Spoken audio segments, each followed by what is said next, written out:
नमस्कार प्रिय विद्यार्थियों। हमने पिछले वीडियो में अनुमान प्रमाण के बारे में पढ़ा।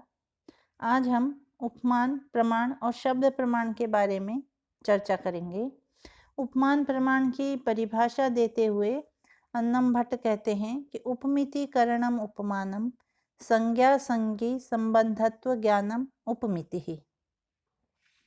उपमिति के करण को, उपमिति कौन सा है? यथार्थ जो ज्ञान है उसका तीसरा भेद उपमिति है। प्रत्यक्ष, अनुमिति, उपमिति और शाब्द, यह 4 प्रकार का यथार्थ अनुभव स्वीकार किया गया है। उसमें से हम तीसरी जो उपमिति है उसका करण, जो असाधारण कारण है जिसके बिना उपमिति का जो ज्ञान है, उपमिति होना असंभव है, उसे करण कहते हैं। उस असाधारण कारण को ही उपमान कहते हैं। तो उपमिति करणम उपमानम, उपमिति के करण असाधारण कारण को उपमान कहते हैं। संज्ञा संज्ञी संबंधत्व ज्ञानम उपमिति ही, संज्ञा यानी पद और संज्ञी यानी पदार्थ, इनके संबंध ज्ञान को उपमिति कहते हैं। उपमिति का करण तत्करणम सादृश्य ज्ञानम, उपमिति का करण है सादृश्य ज्ञान।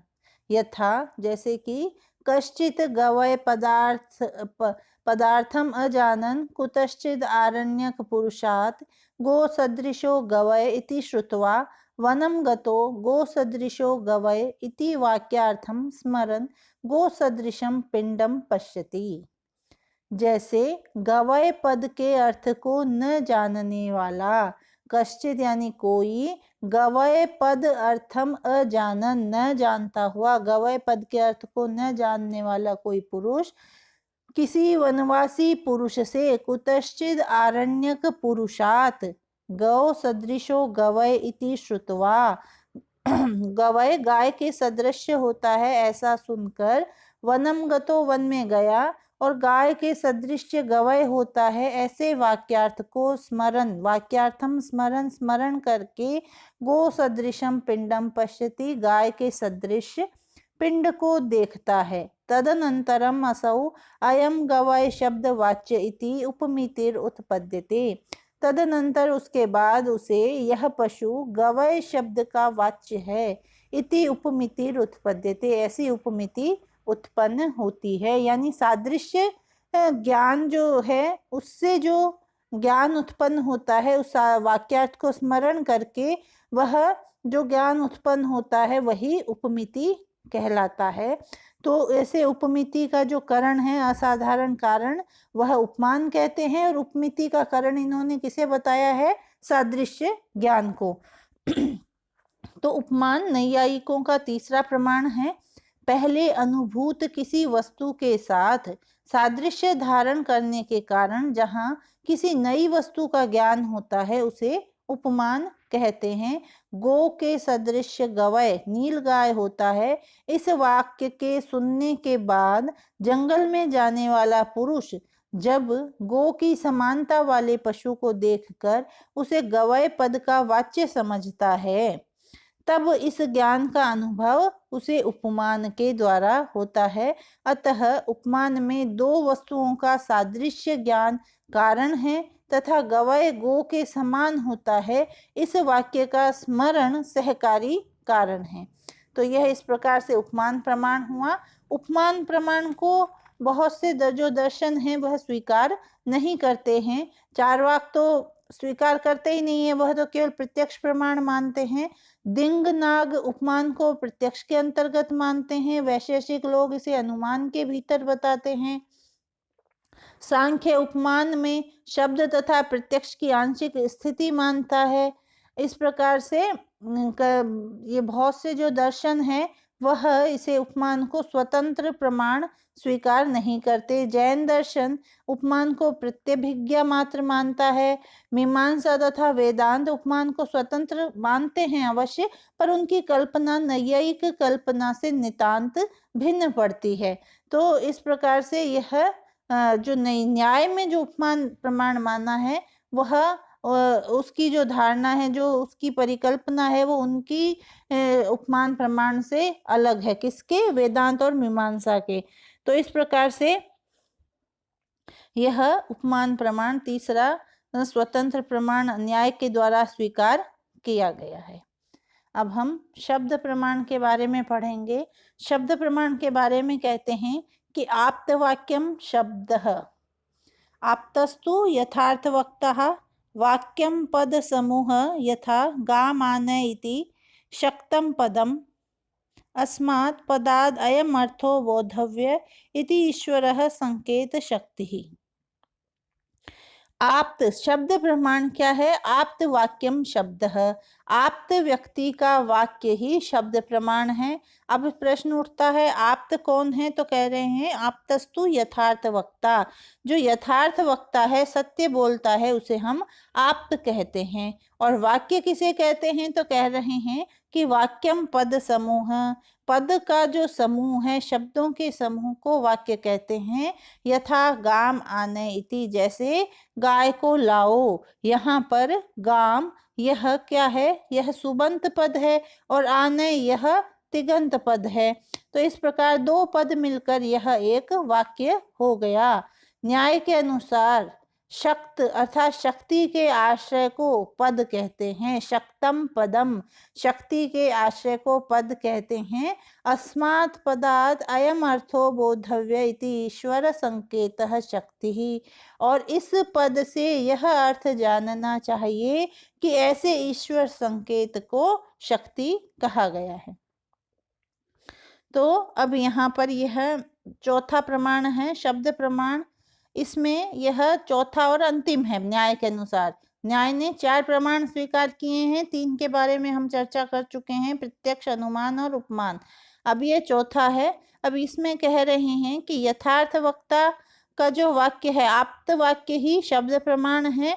आप्त कौन है? इसके लिए कह रहे हैं यथार्थ वक्ता, अर्थात सत्य और अबाधित अर्थ को उपदेश करने वाले को आप्त कहते हैं। और शब्द उसे कहा गया है जिसमें अर्थ बतलाने की शक्ति हो। मीमांसक और वैयाकरण के अनुसार वाक्य में क्रिया प्रधान होती है। क्रिया ही शब्दों के परस्पर संबंध होने में कारण होती है।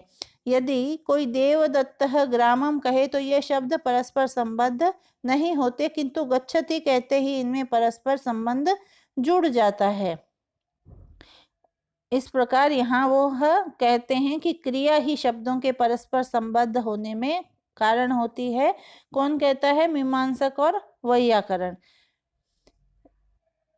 इस प्रकार से इसमें कई शब्द के बारे में कई अलग अलग विचार हैं। क्रिया इसमें कहते हैं कि देवदत्त का ग्राम के प्रति गमन, देवदत्तः ग्रामम गच्छति, ये शब्द परस्पर अगर केवल देवदत्तः ग्रामम कहें तो ये शब्द परस्पर संबद्ध नहीं होते, किंतु गच्छति कहते ही इनमें परस्पर संबंध जुड़ जाता है। यहाँ गमन की क्रिया विशेष है, देवदत्त और ग्राम उसके विशेषण है। गच्छति का अर्थ है गमन। देवदत्त कहने से वह क्रिया एक विशेष व्यक्ति की है, यह सीमा बन जाती है। ग्राम कहने से वह क्रिया एक विशेष स्थान के प्रति है, यह सीमा बन जाती है। वाक्य का पूरा अर्थ होता है देवदत्त कर्तृक, ग्राम कर्मक, गमन क्रिया। स्पष्ट है कि यहाँ विशेष क्रिया ही है। वाक्य के सब शब्द अन्योन्य आश्रित होते हैं, किंतु जब वे तब तक कोई अर्थ नहीं देते जब तक कोई क्रिया ना आ जाए। घट का कोई अर्थ नहीं है, किंतु जब हम उसके साथ आने लगा देते हैं तो घट का अर्थ हो जाता है आनयन क्रिया निरूपित कर्म व्यक्ति हो जाता है। इस प्रकार प्रत्येक शब्द क्रिया के साथ जुड़कर ही कुछ अर्थ देता है। पद का लक्षण क्या दिया है? शक्तम पदम, शक्ति, किंतु शक्ति का अर्थ है वह ईश्वर इच्छा जिसके अनुसार एक शब्द विशेष का एक अर्थ विशेष होता है। इसके अनुसार भाषा का उद्भव ईश्वर से हुआ है। यह प्राचीन नैयायिकों का मत है। नव्य नैयायिक इच्छा मात्र को शक्ति कहते हैं, अर्थात किसी शब्द में मनुष्य की इच्छा से ही शक्ति उत्पन्न हो सकती है। प्राचीन नैयायिक भी इस प्रकार के शब्दों को मानते हैं, किंतु वे इन्हें पारिभाषिक या रूढ़ शब्द कहते हैं। वास्तविक अर्थों में तो वे ही पद शक्त हैं जिनका अर्थ ईश्वर इच्छा से निर्धारित हुआ है, किंतु वस्तुतः पारिभाषिक या इतर शब्दों में कोई मौलिक भेद तो है नहीं। जिस प्रकार घट से घट का बोध होता है, उसी प्रकार देवदत्त भी एक व्यक्ति का बोध कराता है।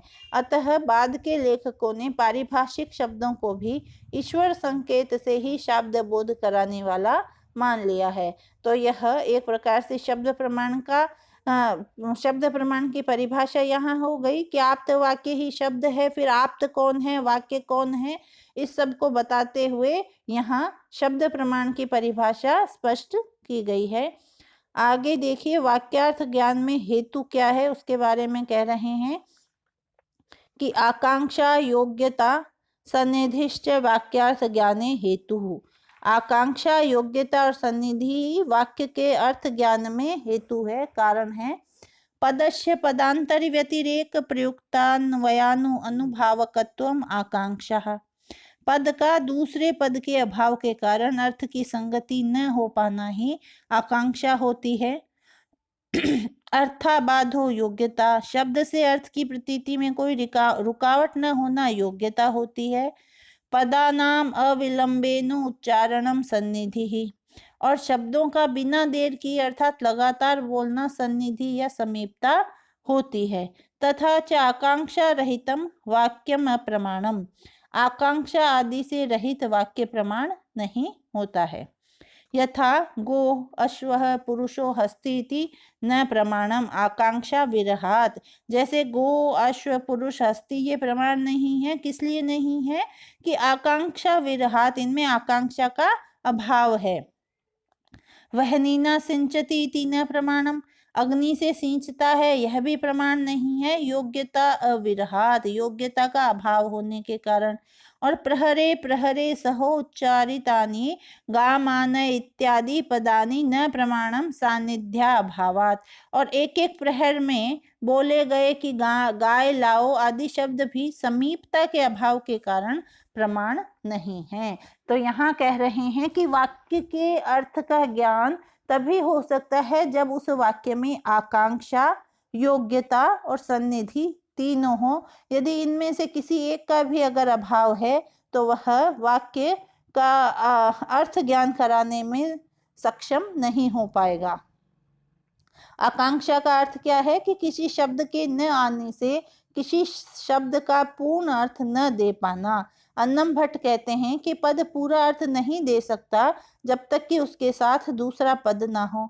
उदाहरणतः घट कहने से आकांक्षा बनी रहती है, उस आकांक्षा की पूर्ति आने कहने पे होती है। अन्य पद को जानने की इच्छा ही आकांक्षा है। तो इस प्रकार से यह आकांक्षा है। योग्यता का अर्थ है पदों में अविरोध। हम यह कह सकते हैं कि आग से सींचता है, यहाँ आकांक्षा तो है किंतु योग्यता नहीं है। अग्नि में सींचने की योग्यता नहीं है, तो यहाँ परस्पर विरोध है। तो योग्यता का अर्थ है पदों में अविरोध। और सन्निधि का अर्थ है दो या दो से अधिक पदों का बिना अंतराल के कहना। वाक्यार्थ अनेक पदों के समूह से बनता है। इसके लिए आवश्यक यह है कि जब तक हम दूसरे पद को सुने तब तक पहले पद के अर्थ का संस्कार समाप्त नहीं होना चाहिए, किंतु यदि लंबा अंतराल हो जाए तो पहला संस्कार समाप्त हो जाएगा और इस प्रकार अर्थ अधूरा बना रहेगा। दीपिका का कहना है कि सन्निधि का अर्थ है शब्दों का निरंतर बोध। उसके लिए वास्तविक रूप में शब्द का उच्चारण आवश्यक नहीं है। उदाहरणतः मुद्रित पुस्तक में बिना उच्चारण भी हम वाक्य का अर्थ समझ ही लेते हैं। यह भी कहना ठीक ही है कि वाक्य का पूरा अर्थ समझने के लिए आकांक्षा, योग्यता और सन्निधि का होना आवश्यक है। अपने आप में वे आवश्यक नहीं है, हमें उनका ज्ञान होना चाहिए। यदि कोई व्यक्ति किसी वाक्य में गलती से ये तीनों मान ले तो वह उस वाक्य का अर्थ समझ ही जाएगा, किंतु इसके विपरीत यदि किसी वाक्य में ये तीनों हों भी किंतु श्रोता उन्हें समझ न पाए तो वह उस वाक्य का अर्थ नहीं समझ पाएगा। आचार्य विश्वनाथ ने तात्पर्य ज्ञान भी आवश्यक माना है। जैसे सैंधवम आनय वाक्य में दो अर्थ हैं, नमक लाओ या घोड़ा लाओ। सैंधव नमक का भी अर्थ देता है और घोड़े का भी। तो यहाँ आकांक्षा, योग्यता और सन्निधि तीनों है, लेकिन जब तक तात्पर्य का ज्ञान न होगा तब तक हम इसका अर्थ नहीं जान पाएंगे। उपर्युक्त वाक्य का कहने वाला यदि भोजन कर रहा है तो वह नमक मांग रहा है, और यदि बाहर जाने के वस्त्रों में है तो वह घोड़ा मंगवा रहा है। अतः उसका तात्पर्य ज्ञान वातावरण और परिस्थिति से होता है। जो लोग तात्पर्य ज्ञान को नहीं मानते वे इसे योग्यता द्वारा ही मान लेंगे। अब वाक्य के दो भेद बताए हैं। वाक्यम द्विविधम, वैदिकम लौकिकम च। वैदिकम ईश्वरोक्तत्वात् सर्वमेव प्रमाणम, लौकिकम तु आप्तोक्तम प्रमाणम, अन्यद अप्रमाणम। वाक्यार्थ ज्ञानम शाब्द ज्ञानम तत्कर्णम तु शब्द है। तो यहाँ शब्द प्रमाण का उपसंहार करते हुए अन्नम भट्ट कह रहे हैं कि वाक्य दो प्रकार के स्वीकार किए गए हैं, वैदिक और लौकिक। वैदिक तो ईश्वर से उक्त है, इस कारण से वे सभी प्रमाण हैं। और लौकिक वाक्य में कौन से प्रमाण माने गए हैं? आप्तोक्तम, जो केवल आप्त पुरुष के द्वारा, यथार्थ वक्ता के द्वारा जो कहे गए हैं वे ही प्रमाण माने गए हैं। अन्यद अप्रमाणम, अन्य जो भी वाक्य है वे सभी अप्रमाण है। वाक्यार्थ ज्ञानम शाब्द ज्ञानम, वाक्य के अर्थ का ज्ञान ही शाब्द ज्ञान है और उसका कारण है शब्द। तो इस प्रकार से शाब्द बोध चौथे प्रकार का ज्ञान है। इस ज्ञान का असाधारण कारण है शब्द।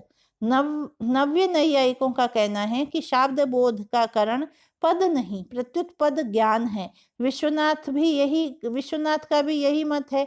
यदि शब्द को शाब्द बोध का कारण माने तो मूक व्यक्ति द्वारा शाब्द बोध नहीं होगा।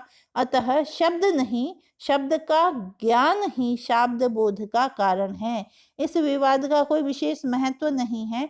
यद्यपि इससे इस ऐतिहासिक तथ्य की ओर संकेत होता है कि प्रारंभ में ज्ञान मौखिक परंपरा से चलता था, अतः शब्द का महत्व था।